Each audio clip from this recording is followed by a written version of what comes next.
your parents own you because they pay for your food, shelter, and water? We all come into this world without asking for it. We're the result of our parents being in a relationship. Actually, no, scratch that. We're the result of our parents getting physical with each other. There's nothing weird about it, it's completely natural, so no need to be embarrassed by it. Anyway, they pay for us. They give us food, shelter, and water. They bring us up. They guide us. They protect us. At least most of them do. And they do all of these things without being asked. Nobody is telling them to do all of this. It's an instinct to do it. Or maybe it's a social norm. I'm not sure. Because if it was an instinct, there wouldn't be kids that are abandoned or killed by their parents. So let's just say that it's more of a social norm than an instinct. We learn a lot from our parents, not just from the things that they teach us, but just by watching them. It's called social learning, learning by observation. Basically, our parents are a huge part of our life and the reason why we're alive. Now, keeping all of this in mind, the fact that we literally owe our existence to them, do our parents own us? And can they control us to the limit that they decide every single part of our life? Listen, you little wiseacre. I'm smart, you're dumb. I'm big, you're little. I'm right, you're wrong. And there's nothing you can do about it. Good morning. I'm Divya Bhasin, a therapist and content creator. These are my pages on Instagram. Feel free to follow them. Now, do our parents own us? I'm going to try to answer this question for you. So, I make a lot of videos on parenting on Instagram. And one question that I get a lot from people who disagree with me is that how can I talk about parenting when I don't have any kids? That's fair enough. I understand why they're asking that. Now, I'm not going to say that you should listen to me because I studied psychology for 8 years. Because I don't believe that just studying something makes you an expert who knows everything. You need to back it up with lived experiences, with real life. Theory is not everything. I would say that you should probably hear what I have to say because I get to see the results of unhealthy or bad parenting in therapy sessions that I take with my clients. I get to see how much suffering is caused when parenting is not done right. Now, some people might say that there is no right parenting. And I agree with this because how can you have the same parenting for every single kid out there? Of course, you'll have to change your parenting methods according to what your child is like, how many children you have, what support and resources you have as a parent. There is no right parenting. But I will say one thing. There is such a thing as bad parenting or wrong parenting. I may not be a parent, but I have had an experience as a kid with parents. And I know that many people think that parenting is a one-sided activity where the parent is the one in charge and the kid is just following their orders. But I believe that the kid's experience is a big part of this parenting process. After all, the kid is the one who has to face the consequences of all the parenting that is done by the parents. Does this mean that every single thing that a person does or is because of their parents? The answer is yes and no. You see, a lot of who we are as people is because of the way we're brought up. And contrary to popular belief, parenting isn't just telling your kids to do their homework or providing them with food and shelter. Parenting includes the relationship that you form with your child. I'm going to turn this into a mini psychology lesson, so please don't mind. So, according to basic psychology theory that we all learn in school, there are four major types of parenting styles: authoritarian, authoritative, permissive, and neglectful. Authoritarian parenting is where parents are the authority. The dynamic between the parent and the kid is very hierarchical in the sense that the parents are above their child. They tell them what to do, and the kids have to follow it without questioning them. And then there's permissive parenting. That's kind of the opposite of authoritarian parenting. Parents who follow this style let their kids do whatever they want. There are no rules and no discipline. This is what people think gentle parenting is, but it's not. I know it's a little confusing. Even I used to get confused. I think I'm still confused sometimes between authoritarian and authoritative. But authoritarian is the one that is the strict parenting, and authoritative parenting is the gentle parenting. Tative is the good parenting. In authoritative parenting, there is open communication and support to the child. There is a good balance between discipline and freedom in this style. The fourth category is neglectful parenting, which is essentially what the name suggests. Parenting where parents are not an active participant and the kids are just neglected. The average Indian parent falls under the category of the authoritarian parenting, that first category that I just mentioned. We all know that the average parenting style is quite strict in India.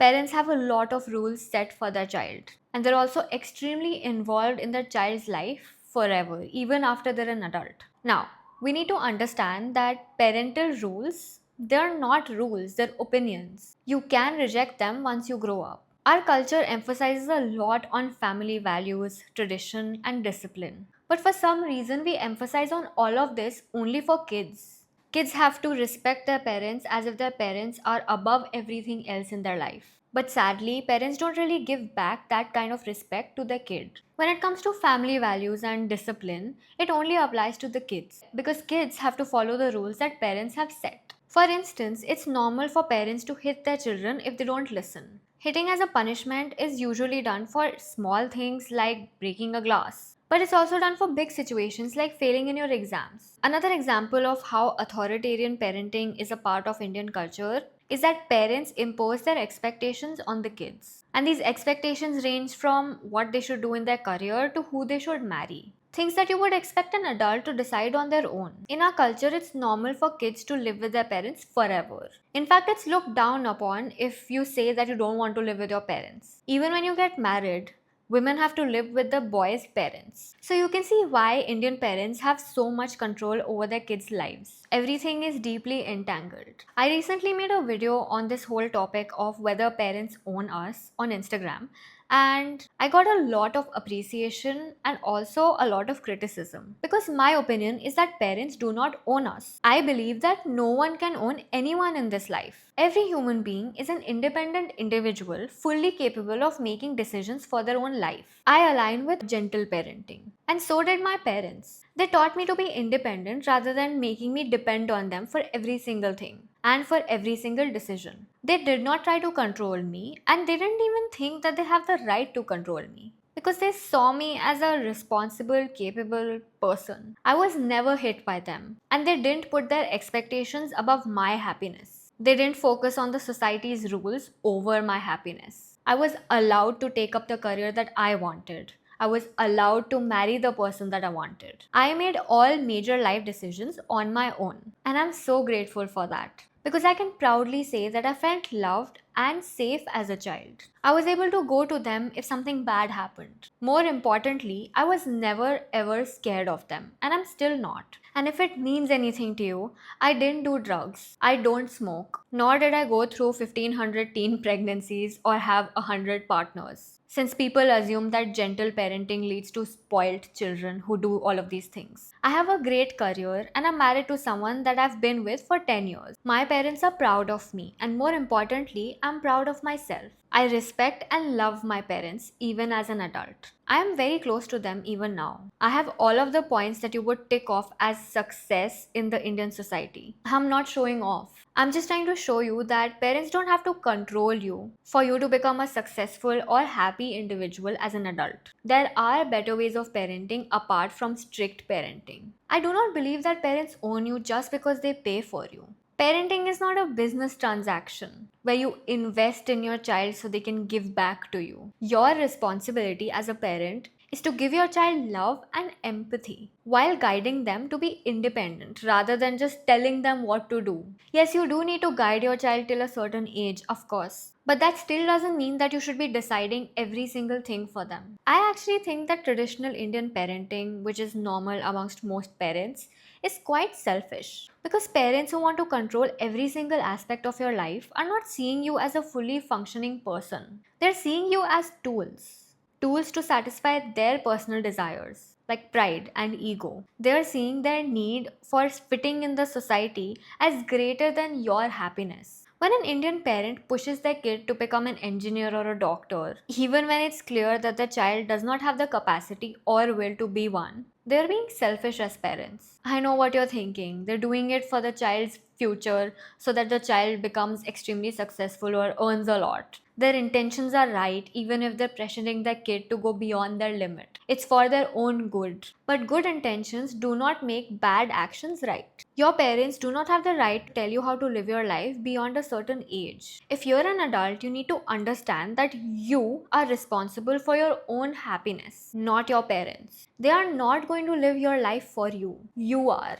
If you are stuck in an unhappy relationship or an unhappy career because your parents chose it for you, you're the only person who's going to be going through the consequences of this. Your parents will only be witnessing it, not living it firsthand. because they're not you. Also, not every engineer or doctor is happy. In fact, a lot of Indian people are actually quite unhappy in their careers because their parents chose it for them. They were forced by their parents to do it. And of course, if you're unhappy, you're not going to be able to give it your best. Sadly, Indian parents fail to see that. They think they know best when it comes to their children. Let's debunk some of the comments that I've got on my videos on parenting. Just be grateful. When I say that parents don't own you, I'm not saying that you should stop being grateful to your parents. I don't know who needs to hear this, but gratitude should not be coming at the cost of your mental health. When strict parents say, be grateful that I do this for you, there is a hint of blackmail in that sentence. It's like saying, be grateful I buy you stuff, because I can stop doing that. I mentioned in the beginning that we didn't ask to be born. This is why I said that.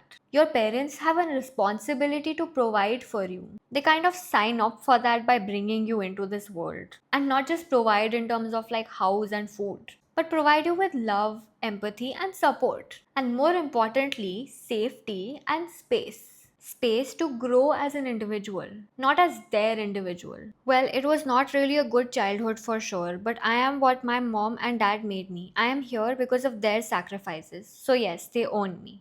I felt sad reading this comment because you don't need to carry guilt because of their sacrifices. Parents are supposed to give their best to their child. They are choosing to make those sacrifices. They shouldn't be holding that above your head and using that as an excuse to tell you how to live your life. I don't know how to break it to you, but you can love and respect your parents without them owning you. Love and respect can come with independence. This person is right when they said, I am what I am because my parents made me that. Because their parents made them into a dependent, helpless child who thinks that their existence can be owned by other human beings. And this is so common in India.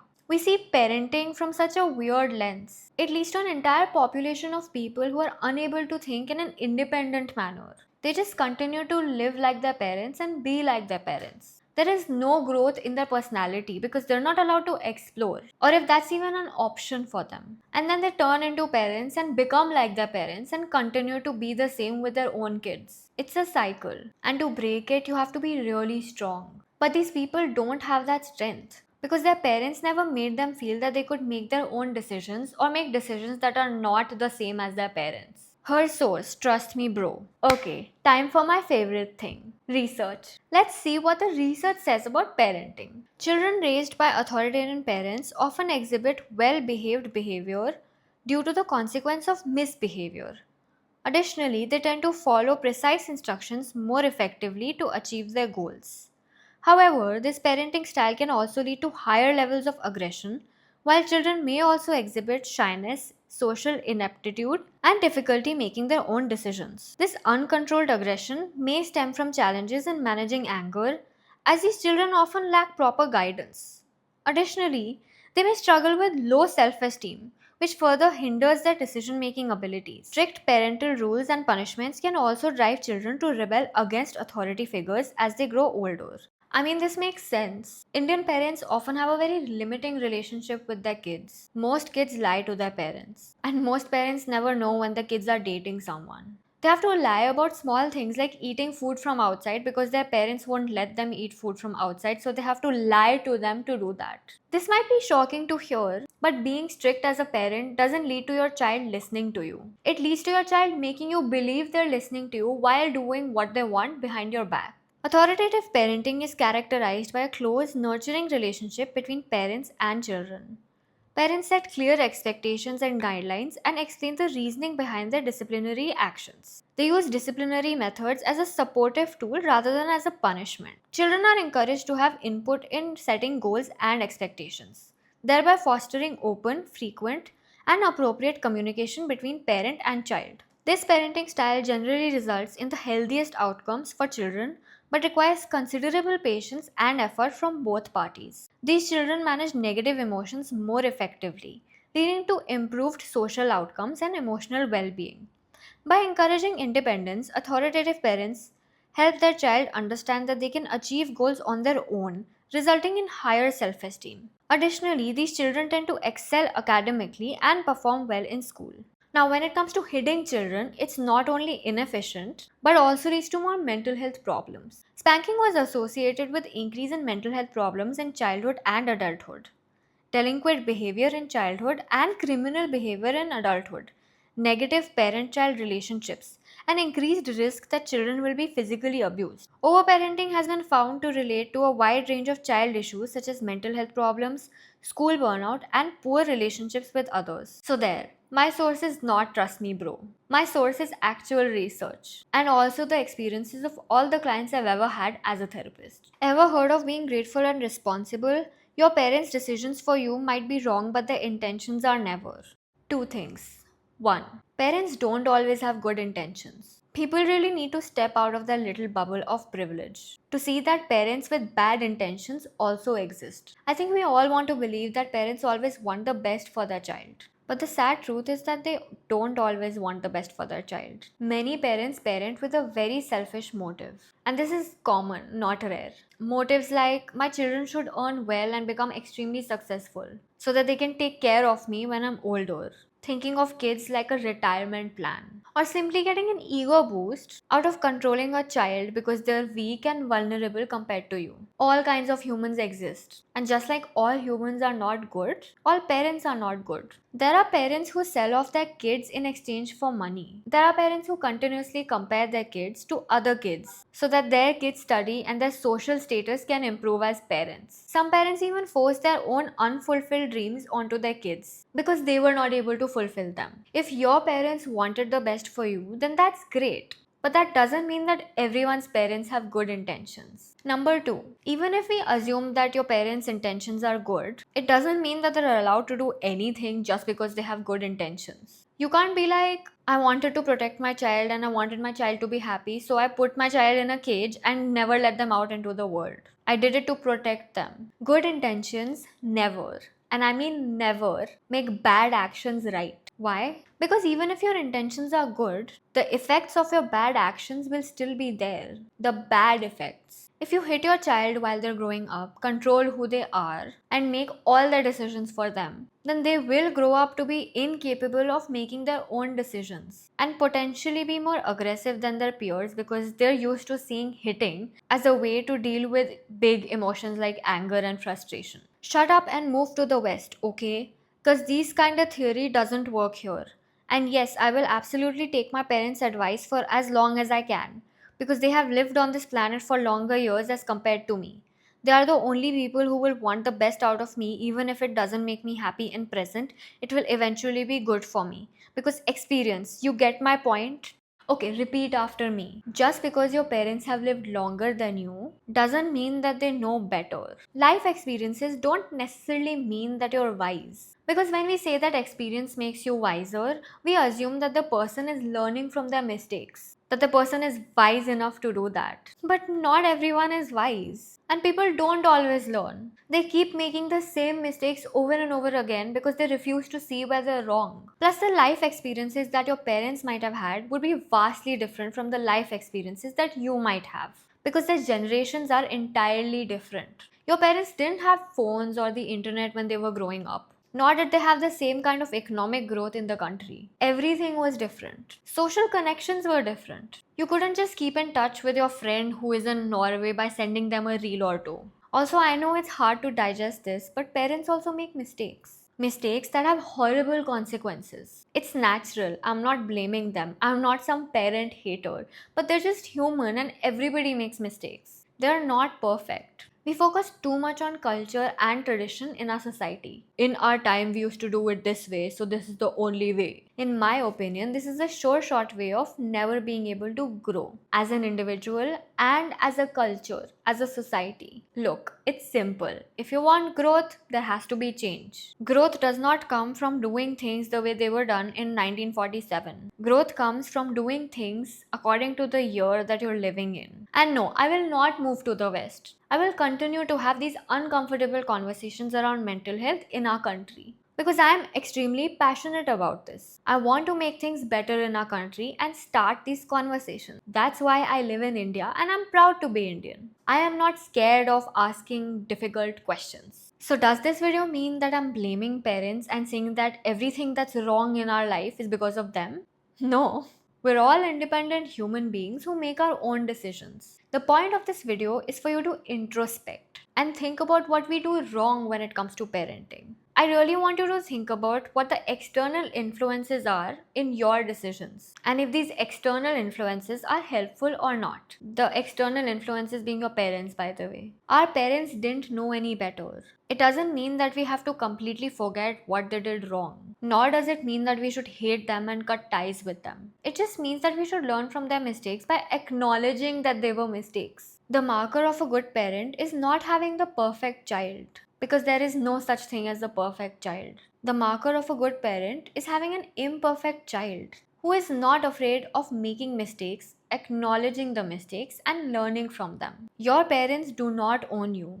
You are not a commodity that can be owned. You are your own beautifully imperfect person who has the full capacity to make decisions in your life. Thank you so much for watching. Let me know what you think. Goodbye.